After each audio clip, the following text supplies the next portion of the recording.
उन्नाव से खबर है, जहां जनपद के गंगा घाट कोतवाली क्षेत्र के मनोहर नगर में रविवार उस समय तनावपूर्ण स्थिति हो गई जब कुछ लोगों ने आई लव माई मोहम्मद के समर्थन में जुलूस निकालने का प्रयास किया। सूचना मिलते ही कोतवाली प्रभारी अजय कुमार सिंह पुलिस बल के साथ मौके पर पहुंचे और जुलूस को रोकने का प्रयास किया। पुलिस की कार्रवाई के दौरान प्रदर्शनकारियों ने धक्का मुक्की करना शुरू कर दी और देखते ही देखते पथराव शुरू हो गया। इस हिंसा में इंस्पेक्टर की वर्दी के स्टार तक नोच लिए गए। स्थिति बिगड़ती देख पुलिस को लाठीचार्ज करना पड़ा। घटना की गंभीरता को देखते हुए गंगा घाट, सदर कोतवाली और अचलगंज के अतिरिक्त पुलिस बल मौके पर बुलाया गया। दंगा नियंत्रण वाहन और पीएससी के जवानों को भी तैनात कर मनोहर नगर को छावनी में तब्दील कर दिया गया। सीओ बिघापुर धनुपनाथ मिश्र और सीओ सफीपुर सोनम सिंह ने मौके पर पहुंचकर स्थिति का जायजा लिया। पुलिस ने करीब आधा दर्जन लोगों को हिरासत में लेकर पूछताछ करना शुरू कर दी है। क्षेत्र में फिलहाल तनावपूर्ण स्थिति बनी हुई है और भारी पुलिस बल मौके पर तैनात है। कुछ उपद्रवियों और पुलिस के बीच झड़प हुई है गंगा घाट में, क्या है पूरा मामला? उसका वीडियो वायरल हो रहा है जिससे पुलिस ने लाठीचार्ज किया है। देखिए, शहर में धारा 144 लगी हुई है और जिसके संबंध में आज सूचना मिली कि गंगा घाट थाना पे जो है कुछ लोग जो है इकट्ठा हुए हैं और इसका उल्लंघन करने की सूचना मिली थी। इस आधार पे पुलिस वहाँ गई थी, तो वहाँ पे जिस मोहल्ले में गई थी जहाँ पे सूचना मिली थी, वहाँ पे कुछ महिलाओं और कुछ पुरुषों द्वारा पुलिस के कार्य में बाधा पहुंचाया गया था, जिसको हल्का सा बल प्रयोग करके वहां से उनको हटा दिया गया है और मौके से 6 लोगों को गिरफ्तार किया गया है और मुकदमा पंजीकृत करके अन्य आवश्यक विधिक कार्रवाई की जाती है। सर, विरोध कानपुर से शुरू हुआ था, उन्नाव में सुबह भी कुछ लोगों द्वारा जुलूस निकाला गया था सदर कोतवाली में। वो जुलूस उसमें कार्रवाई की जा रही है। उसमें कुछ लोग जो है अपनी फोटो खिंचवाए थे, उसके संबंध में थाना कोतवाली में मुकदमा पंजीकृत किया। सर, मौके पे क्या पता चला कोई घायल है विभाग का? नहीं, अभी कोई मौके पे जो थोड़ा बहुत इन लोगों ने सरकारी कार्य में जो बाधा डालने का प्रयास किया था, उसके संबंध में मुकदमा पंजीकृत किया। सर, किसी गिरफ्तारी हुई है क्या मौके से? हाँ, मौके से 6 लोगों की गिरफ्तारी हुई है। एसपी साहब, वोटिंग की गई, वोटिंग करने के बाद पथराव किया गया। इन सारे बिंदुओं की जांच की जा रही है और सख्त से सख्त कार्रवाई की जाएगी। ऐसे जुलूस क्या निकाले जा सकते हैं जिस तरीके के जुलूस लगातार देखे जा रहे हैं, उन्नाव में भी निकले? नहीं, देखिए, शहर में जब इस तरह की लागू है तो इसके संबंध में जो है कहीं पे भी 5 या 5 से अधिक व्यक्ति इकट्ठा अभी नहीं हो सकते हैं। इसके संबंध में हम पूरी जाँच करेंगे और कार्रवाई करेंगे। ठीक है, थैंक यू। अयोध्या जिले के महाराजगंज पुलिस और क्राइम ब्रांच की स्वाट टीम ने संयुक्त कार्रवाई करते हुए ई रिक्शा बैटरियों की चोरी में शामिल एक शातिर गिरोह का भंडाफोड़ किया है। पुलिस ने गिरोह के 4 सदस्यों को गिरफ्तार किया है। इनमें से 2 सगे भाई भी शामिल है। गिरफ्तार आरोपियों के पास से चोरी की 24 बैटरियां, बिना नंबर प्लेट के 2 4 पहिया वाहन, मोबाइल फोन और नकद बरामद हुए हैं। पकड़े गए आरोपी 3 लखनऊ के निवासी हैं, जबकि 1 आरोपी हरदोई से है। इस सभी के खिलाफ विभिन्न जिलों में पहले से ही आपराधिक मामले दर्ज हैं। पुलिस अधीक्षक ग्रामीण बलवंत चौधरी ने पुलिस लाइन सभागार में आयोजित प्रेस वार्ता के दौरान मामले का खुलासा करते हुए जानकारी दी कि आरोपियों को अदालत में पेश करने के बाद जेल भेज दिया गया है। थाना महाराजगंज पुलिस और हमारी जो स्वाट टीम है, उन दोनों के संयुक्त प्रयास से एक बैटरी चोरों का गिरोह पकड़ने में सफलता प्राप्त की गई है। दिनांक 15/9/2025 को पूरा बाजार के हरके सिंह इन्होंने थाने पर आकर के सूचना दिया था कि हमारा ई रिक्शा बाहर खड़ा था जिसकी बैटरी रात में कुछ लोग चुरा ले गए हैं। इसके अलावा उसी रात इन लोगों ने 2 और लोग, कन्हैया लाल और अशोक कुमार है, उनके ई रिक्शा की भी बैटरी चुराई थी। इस सूचना पर तत्काल सुसंगत धाराओं में अभियोग पंजीकृत किया गया था।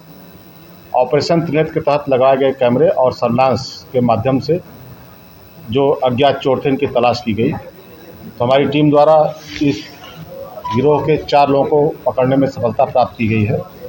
जो पकड़े गए अभियुक्त हैं संदीप दीक्षित पुत्र स्वर्गीय ब्रिज किशोर, ये थाना आशियाना लखनऊ का रहने वाला है।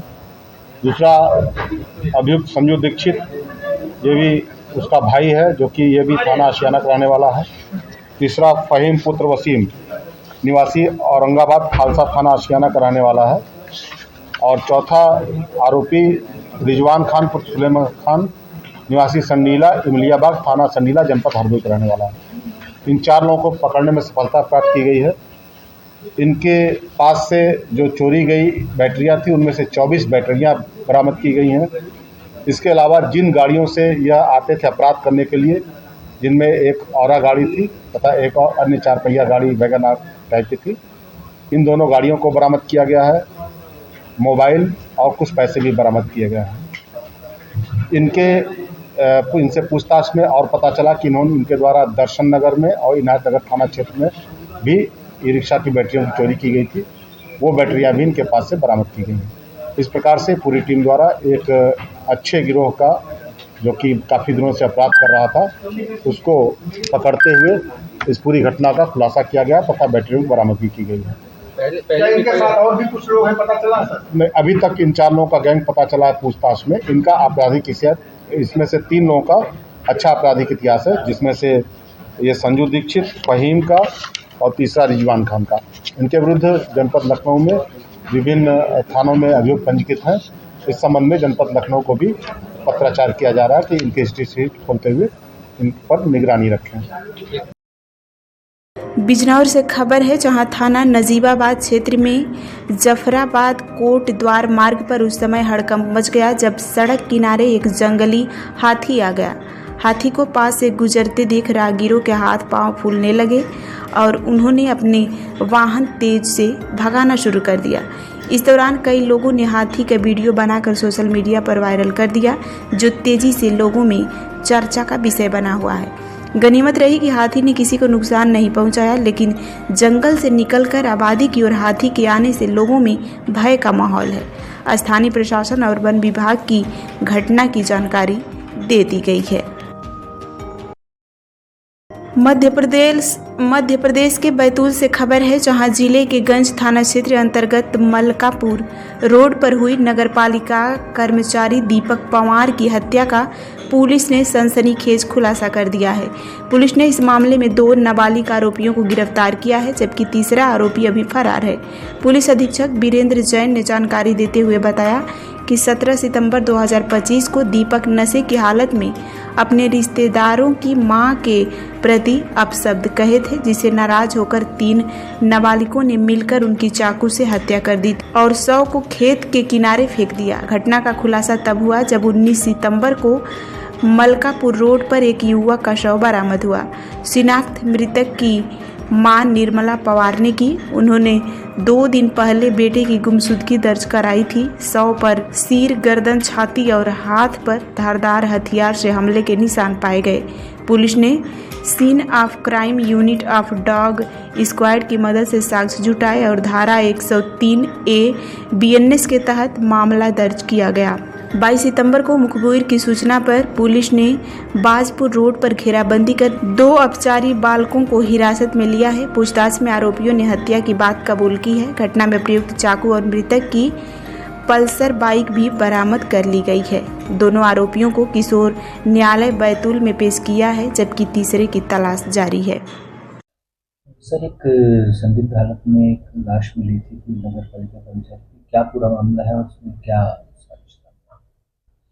19 तारीख को दोपहर में गंज थाना क्षेत्र में जो मलकापुर से हमलापुर वाली रोड है, उसमें एक व्यक्ति की लाश मिली थी जिसमें चाकू के कई निशान थे और स्पष्ट दिखा था कि मर्डर है।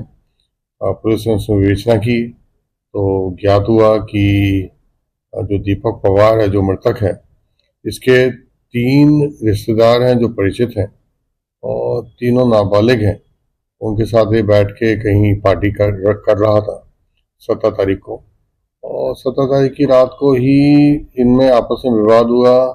दीपक पवार ने एक जो है अपचारी के जो बालक है उसकी मां के लिए कुछ अपशब्द कहे। इस बात पर लड़ाई झगड़ा हो गया और उन तीनों ने मिलके दीपक को जो है वो चाकू से हत्या कर दी और फरार हो गए। पुलिस ने इसमें से 3 में से 2 आरोपी अपचारी बालक गिरफ्तार कर लिए हैं और एक की अभी तलाश की जा रही है।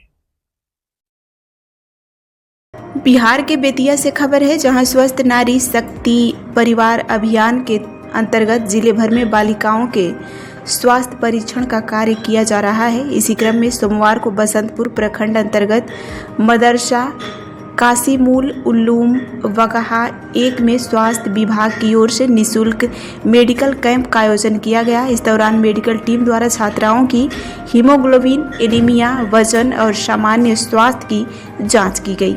इस मौके पर RBS के जिला समन्वयक डॉक्टर रंजन कुमार मिश्रा ने बताया कि इस शिविर में 150 से अधिक छात्राओं की जांच की गई है। उन्होंने बताया कि जिले के सभी स्वास्थ्य केंद्रों पर नियमित रूप से टीकाकरण भी किया जा रहा है। भारत सरकार द्वारा 2 अक्टूबर तक चलाए जा रहे इस राष्ट्रव्यापी अभियान का उद्देश्य महिलाओं और बच्चियों के स्वास्थ्य एवं पोषण स्तर में सुधार लाना है, ताकि एक स्वस्थ नारी के माध्यम से सशक्त परिवार की नींव रखी जा सके।